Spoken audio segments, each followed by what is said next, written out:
जो आज हम जो हमारी कंपाउंड इंटरेस्ट की मैथ की सीरीज चल रही है उसे कंटिन्यू करते हुए और आगे क्वेश्चन देखते हैं।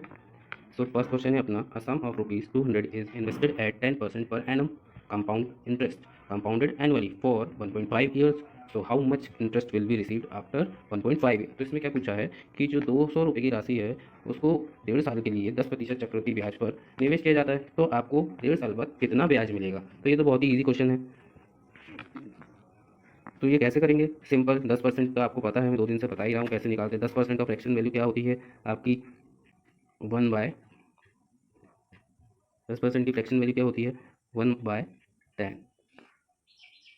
और इस क्वेश्चन को आप अच्छे से एनालिसिस करके पढ़िए। इसमें बोला है 1.5 ईयर, मतलब 1 साल और अगले साल का आधा साल, मतलब कि सिर्फ 6 मंथ।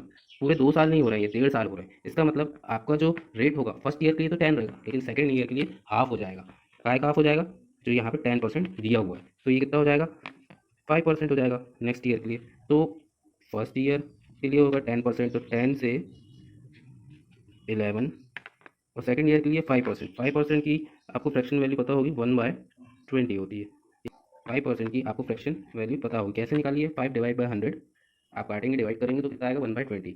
तो फर्स्ट ईयर का 10 से 11 होगा, सेकेंड ईयर का यहाँ पे देखना बहुत ज़रूरी है, 20 से 21 हो जाएगी। तो ये आ गई आपका फर्स्ट ईयर और ये हो गया सेकेंड ईयर। ठीक है, तो इन दोनों का इंटू होगा 200, ये हो गया आपका प्रिंसिपल, ये होगा आपका अमाउंट। इसको मल्टीप्लाई करेंगे 21 इंटू 11, ये हो जाएगा आपका 231। और अपन को जो निकालना है CI, वो इनका डिफरेंस होता है, वो कितना आ रहा है? 31। तो बच्चों यहाँ पे अपना सीधा आंसर ही आ गया है, क्योंकि जो अपना प्रिंसिपल है वो क्वेश्चन में भी 200 ही दिया था। तो 200 प्रिंसिपल, तो जो 200 प्रिंसिपल दिया था, तो अपन को इधर कुछ और वैल्यू या अपन को अलग से निकालना नहीं है, सिंपली दिया हुआ है। तो जो डिफरेंस है वो सीधा सीधा कंपाउंड इंटरेस्ट हो गया है, तो ये आपका आंसर हो गया है। तो चलिए अब अपन नेक्स्ट क्वेश्चन देखते हैं।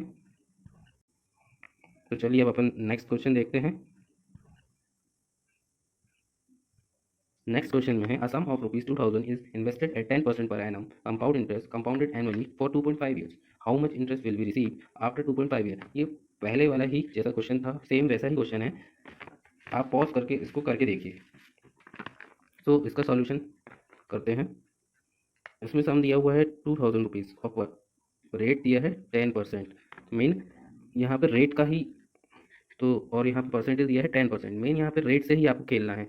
1 ईयर का है तो 10%, 2 ईयर का है तो 10+2 करके सक्सेसिव निकाल लेंगे। यहाँ पे अपन को निकालना है 2.5 ईयर्स के लिए। तो कैसे निकालेंगे? फर्स्ट ईयर का तो आपका 10% ही रहेगा, ठीक है। सेकेंड ईयर के लिए आपका फिर से 10% रहेगा, और थर्ड ईयर के लिए निकालने के लिए आप कैसे क्या करेंगे? वही जो अभी पिछले क्वेश्चन में बताया, 10/2 कितना हो जाएगा? ये 5। थर्ड ईयर के लिए ये 5% रहेगा। तो अपन इस क्वेश्चन को करते हैं। फर्स्ट ईयर का 10 से 11, सेकेंड ईयर का 10 से 11, थर्ड ईयर का 5% है, तो 5% की फ्रैक्शन वैल्यू 1/20 होती है, तो 20 से 21 हो जाएगा ये। इधर अपन 10 10 और 20 का इंटू करेंगे तो यहाँ जाएगा 2000। तो यहाँ पे 11 इंटू 11 इंटू 21 कितना हो जाएगा? 2541। तो ये अपना प्रिंसिपल होता है, ये अपना अमाउंट होता है। तो इन दोनों का डिफरेंस क्या आता है? अपना CI कितना आ रहा है आपका? इन दोनों का डिफरेंस ये आ रहा है 541। सो इस क्वेश्चन में अपन को 541 CI हो गया है।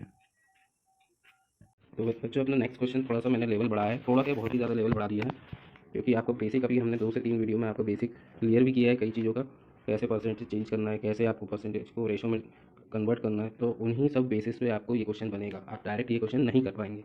तो चलिए स्टार्ट करते हैं इसका सॉल्यूशन। इसमें बोला है, what is the compound interest on a sum of rupees 25,000 for 2/5 years at 10% per annum if the interest is compounded annually. तो अपन को यहाँ 25,000 रुपये दिया हुआ है, जो कि 10% वार्षिक ब्याज दर पे 3/2/5 वर्षों का चक्रवृद्धि ब्याज निकालने के लिए बोला गया है। तो कैसे निकालेंगे? सेम पहले ही जैसे करेंगे, बस इधर 3 साल का दिया है तो 10% का अपन को तो पता है 1/10 होता है, लेकिन अपन को 2/5 निकालना है। तो इसको मैं बिल्कुल सिंपल से ट्रिक बता देता हूँ। जब भी ऐसा पूछे तो आप फ्रैक्शन वैल्यू को उठा के सीधे परसेंटेज से इंटू कर दीजिएगा। यहाँ कैसे तो यहाँ कितना दिया है? 2/5 इंटू 10%। इसको सीधे आप कट्टम कटाई खेल लीजिए, 5×2 = 10, और ये आपका 4% आ गया। तो ये 4% आया कब का है? ये आया फोर्थ ईयर का, फोर्थ नहीं थर्ड के बाद जितना टाइम दिया है 2/5 ईयर्स का, उसका ये परसेंटेज वैल्यू आई है। तो चलिए इसको करते हैं आगे अपन। फर्स्ट ईयर का दिया था 10%, तो फर्स्ट ईयर का दिया था 10 से 11, सेकेंड ईयर भी 10 से 11 ही रहेगा, थर्ड ईयर भी 10 से 11, और थर्ड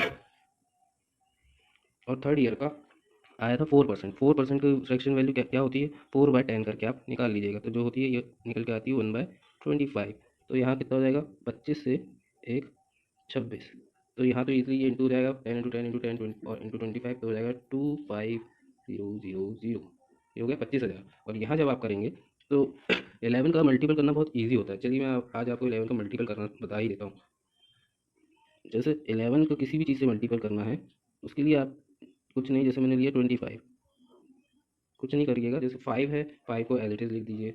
उसके बाद 5 + 2 7 होता है, और 2 वैसे के वैसे, तो ये 11 इंटू 25 होता है 275। इसी तरह कोई सी वैल्यू हो, जैसे 11 इंटू 39 ले लेते हैं, तो 9 एज इट इज़ लिखिए। 9 + 3 कितना होता है 12, तो 2 एज इट इज़ लिख दीजिए। फिर यहाँ 3 एज इट इज़ लिखते हैं, तो इसमें यहाँ का 1 कैरी आ रहा है, तो उसको ऐड कर देंगे, तो 429। तो इसी तरह अपन वापस क्वेश्चन पे चलते हैं। तो यहाँ मल्टीपल करने पे आपका आएगा 3460206। सो ये आपका आ गया प्रिंसिपल, ये आ गया आपका अमाउंट, और सी आई क्या होगा इसमें आपका, इन दोनों का डिफरेंस, जो कि आप माइनस करने पे निकाल सकते हैं, सब्ट्रैक्ट करके। कैसे निकालेंगे, इन दोनों को माइनस कर दीजिए।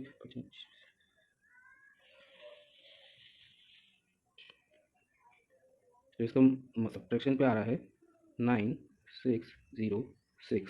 ये आपका हो गया आंसर।